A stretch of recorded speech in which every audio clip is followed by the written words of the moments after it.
Assalamualaikum warahmatullahi wabarakatuh. Saudara, akhirnya emak-emak yang mengancam membunuh Bapak Jokowi akhirnya dipolisikan. Bukannya kita senang ya melihat orang menderita, orang sengsara karena mau dipenjara, bukan itu. Tapi setidaknya ini adalah peringatan buat yang lain. Jangan coba-coba, apalagi mengancam-ngancam membunuh di depan publik, ya. Itu sudah melanggar banyak sekali ya. Di samping ancaman pembunuhan, melanggar ITE, dan masih banyak lagi pelanggaran. Termasuk nanti yang memfasilitasi, ya. Terus juga yang memberikan panggung seperti si Refli Harun itu terlihat di videonya, itu kena itu. Kena. Jadi jangan coba-coba bermain-main di pinggir jurang hukum ya. Indonesia ini negara hukum ya. Jangan berkata, itu kok dibiarkan saja mengancam ini, mengancam itu. Itu yang itu dibiarkan saja. Bukan. Semua akan kena pada waktunya. Hanya tinggal tunggu waktu saja. Ya, cepat dan lambatnya itu adalah proses. Yang pasti semua pelanggar hukum itu dilibas. Ini negara hukum dong. Ya, tidak seenaknya. Apalagi melihat mereka-mereka ini yang sering mengancam-ngancam ini gerombolan yang munafik. Kenapa munafik? Kita lihat saja tuh. Pakaiannya Islami, ya kan? Dari celana, baju, kopiahnya itu Islami banget. Ya, bicaranya Islami sok suci. Tetapi faktanya hatinya busuk. Ya, karena selalu membendam bara api dendam yang tidak pernah padam. Itulah sifat-sifat orang munafik. Kelihatannya suci, sok Islami. Tapi faktanya hatinya busuk. Tidak sesuai dengan pakaiannya. Pakaiannya sih serba putih. Celana putih, baju putih, topi putih. Tapi hatinya hitam. Hitam kelam. Mending kita lah yang biasa-biasa saja. Tapi masih takut dosa. Masih bisa mengontrol emosi. Masih bisa mengontrol dendam. Yang sekiranya akan berdampak jadi dosa kita. Itu dihindari. Bukan kayak mereka itu yang sok suci. Ya, sok Islami. Kenyataannya buruk sekali hatinya. Dendam. Seperti pengusiran Pak Jokowi dari rumahnya. Siapa ente? Itu melanggar hak asasi manusia.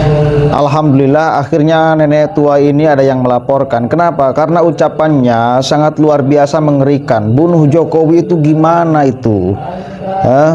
Harus dilaporkan biar ada pelajaran bagi yang lain. Biar kalau mau ngomong itu kemudian dipikirkan terdahulu. Jangan padupok baik. Ente itu menanamkan kebencian luar biasa kepada Pak Jokowi dan keluarganya.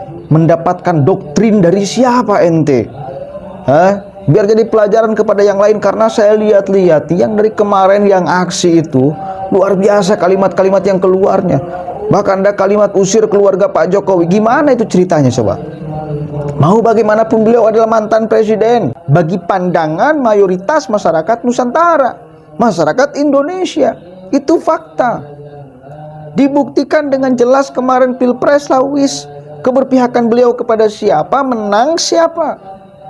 Itu jadi faktanya masyarakat ini mengafirmasi apa-apa yang dilakukan oleh Pak Jokowi. Kemudian sebagian ada yang tidak suka kepada Pak Jokowi, itu sebagian. Tak suka kepada keluarganya, itu sebagian kecil. Astagfirullahaladzim. Itu sudah keterlaluan. Kalau kalimat bunuh Pak Jokowi itu keterlaluan. Tak bisa, ini harus diproses secara hukum. Biar sekali lagi jadi pelajaran. Kalau bacot ini dijaga dong. Mengkritik ya silakan mengkritik, tapi coba keluarkan kalimat-kalimat yang tidak bernuansa ancaman dan lain sebagainya. Ini kalian itu para pembenci, dan mayoritas masyarakat Indonesia paham itu. Jangan dianggap kita nggak paham. Jangan dianggap mayoritas masyarakat Indonesia itu tak paham. Paham. Kalian itu para pembenci kok. Dasar kalian ngomong berkumpul itu benci kok. Setiap momentum pertengkaran politik yang didukung oleh kalian kalah. Itu dasarnya. Dan itu bukan 1 kali, 3 kali. Dan cukup membekas kan. Dan cukup untuk membuktikan mestinya kalian itu nggak ada apa-apanya dan nggak dianggap siapa-siapa oleh mayoritas masyarakat Indonesia. Pikiran-pikiran kalian nggak diadopsi oleh mayoritas masyarakat Indonesia. Itu faktanya. Coba sadari itu coba. Ini negara demokrasi, yang menang yang pemilihnya banyak. Ente kecil sedikit. Terima fakta itu. Ayo terus. Astagfirullahaladzim, memprovokasi masyarakat. Coba kita lihat nih yang melaporkan si nenek tua ini. Gedek sekali memang.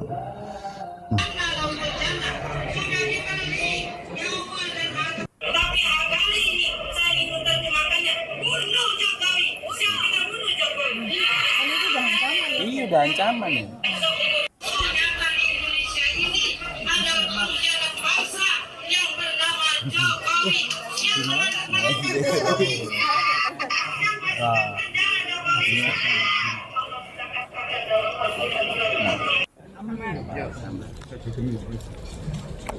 Oke Pak David, yang ini ada hal yang ingin disampaikan ke teman-teman media di Solo. Oke, saya menyampaikan ucapan terima kasih ke Pak Jokowi ya, 10 tahun pengabdian beliau. Makanya kita pas Batak hampir seluruhnya kumpul di Solo. Titiknya nanti sih kita masih belum tahu nih, nunggu arahan dari Bapak. Terus kalau lain-lain sih ya saya cuma ngingetin aja nih buat yang kemarin ngancam bunuh Pak Jokowi, terus berkata-kata buruk ke keluarga Pak Jokowi, ada masanya. Sekarang Pak Jokowi sudah menjadi warga masyarakat biasa. Jadi jangan bilang nanti kalau kita proses ini masih ada kriminalisasi, masih ada permainan-permainan di belakang itu. Ya kita ini sebagai masyarakat Indonesia harus pinter ya, bisa melihat laporan-pelaporan ini buat efek jerah, biar ya media kita ini kan bebas ya. Negara kita ini negara demokrasi, tapi demokrasi yang pintar, jangan membodohi masyarakat. Itu aja sih pesan saya. Terkait yang ancaman membunuh itu, apakah sudah dilaporkan ke aparat penegak hukum atau? Ini kita sudah ambil data-datanya, kita sudah ambil bukti-buktinya. Dan kita kejar bukan hanya yang ngancam aja, bukan yang ngancam mau bunuh Pak Jokowi. Itu pada saat beliau masih jadi presiden ya. Tapi yang menyediakan tempat dan memfasilitasi. Nah, itu nanti akan kita kejar juga. Biar negara ini adem, ayem, tentrem lah. Kita harus tahu terima kasih kepada Pak Jokowi kan. Sudah banyak membantu negara kita, terlepas ada kurangnya, namanya juga manusia pasti ada kurangnya. Mulai sekarang saya cuma minta udahlah stop nyinyir-nyinyirin beliau, udah stop. Beliau sudah, biarkan beliau beristirahat di Solo dengan santai, tenang, nikmatin, mungkin ajak cucunya jalan-jalan biar nggak kepikiran lagi urusan negara ya kan. Walaupun pasti beliau masih mikir lah urusan negara. Artinya menegaskan kembali berarti meskipun Pak Jokowi untuk bisa mendukung dan sebagainya tetap lanjut dong. Kan kita nih biar tahu ya, masyarakat ini biar ngerti itu. Jangan jadi bahan goreng-gorengan oknum yang ada kepentingan. Dan mereka kan buat gitu kan karena sesuatu ada di belakangnya gitu. Kayak dia goreng Pak Jokowi. Dan yang goreng juga ya, sorry bukan saya merendahkan ya, dibanding prestasi Mas Gibran selama di Solo ya nggak ada apa-apanya lah sama orang yang bisa ngomong tapi nggak bisa kerja, itu kan ya kita diamin aja. Cuman saya agak jengkel ketika udah bicara bunuh Pak Jokowi dengan dalil ada Al-Quran di situ, ini penistaan agama betul loh. Ya mungkin kawan-kawan media bisa menilai. Ada kok di YouTube-nya itu, masih ada tuh, saya sempat save. Yang dilaporkan pos Batam ada berapa banyak? Ada berapa? Yang lain. Kalau saat ini kita masih fokus di Mas Roy Suryo aja. Di Mas Roy Suryo ini saya juga nggak menyerang pribadi dia, nggak dendam atau jengkel ke pribadi, nggak. Biar masyarakat ini pinter nilai lah. Apa yang diucapkan sama beliau ini kan ahli telematika katanya. Pinter di telematika ya kan. Bahkan kalau kita ingat-ingat lagi, mungkin teman-teman wartawan ingat pas lagi debat Pilpres kapan hari kan. Nah dia ini buat statement yang ada 3 mic, yang nanti mic-nya ini ada yang bisikin lah begini-begini. Nyatanya itu kan nggak kebukti gitu loh. Nah sekarang nih saya minta ya buktiin gitu loh. Buktiin ucapan dia ke Mas Gibran kalau ini akun dia 99,9% loh. Berarti kan ini orang sakti Mandroguno berarti kan. Saya tahu. Mas, kalau yang sama tadi yang ancaman pembunuhan itu ya, itu kapan sih itu munculnya, kapan dan di mana? Itu 3 hari sebelum Bapak purna tugas. Jadi saya tuh nggak sengaja nonton YouTube kan. Nah itu acaranya Refli Harun kalau nggak salah. Bunuh Jokowi. Nah itu, wih kok begini? Padahal beliau itu kan masih aktif sebagai kepala negara gitu loh. Kita boleh mengkritisi seseorang boleh. Tapi kalau udah kayak gitu, apa itu namanya kritis? Itu kan kebencian dari diri dia sendiri. Dia benci gitu loh sama bapak, sama keluarganya. Itu yang dilaporkan siapanya, si Refli? Nanti ada tim kuasa hukum kita, legal kita nanti yang buat laporan ke Bareskrim biar ditelusurin. Tapi kalau pikir saya ya tidak ada asap kalau nggak ada api gitu. Penyedia itu aja. Iya kan, acaranya itu kan disediakan oleh siapa, yang memfasilitasi siapa, kan nanti polisi pasti bisa lah ngusut gitu. Zaman sekarang kan paling cepat kayak gitu. Pelaporannya pada minggu ini atau kapan paling cepat? Insya Allah minggu depan inilah, Insya Allah minggu depan ini. Udah sambil tunggu perkembangan. Karena saya lihat juga masih terus saja itu buat apa gaduh. Orang sekarang kan sudah zamannya sudah berubah. Kita kasih kesempatan Mas Gibran untuk membuktikan kinerja Mas Gibran, jangan cuman omong-omong aja lah. Kalau omong-omong kan orang bisa bukti nyatanya gitu. Oke. Saya dukung dan saya yakin banyak masyarakat Indonesia yang juga mendukung. Tujuan kita bukan ingin benar-benar penjarakan, enggak. Biar ada efek jerah. Bagaimana caranya supaya kalau mau ngomong itu dipertimbangkan apa yang akan keluar. Kira-kira manfaat atau maslahat, positif atau negatif. Kalau dianggap positif, di mana positifnya? Membunuh Pak Jokowi dianggap positif? Siapa yang menganggap bahwa membunuh orang itu dianggap positif? Siapa yang menganggap itu? Harus diperiksa itu, mentalnya, kejiwaannya, pikirannya, hati nuraninya. Astagfirullahaladzim. Betapa luar biasa kalian membenci Pak Jokowi dan keluarganya. Udah jelas-jelas Pak Jokowi dengan keluarganya itu dibela oleh mayoritas masyarakat Indonesia.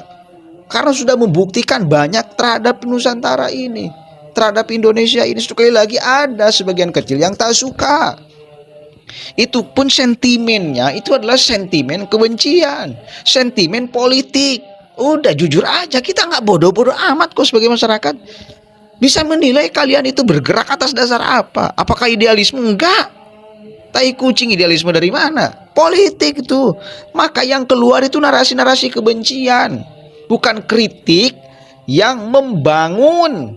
Kebencian masa mau membangun kebencian? Enggak membangun, itu meruntuhkan moral. Astagfirullahaladzim. Coba deh, kalian itu nggak dianggap siapa-siapa. Sadari dan pahami fakta itu. Dan buktinya banyak. Weslah, mudah-mudahan ada manfaatnya. Saya support ini yang melaporkan.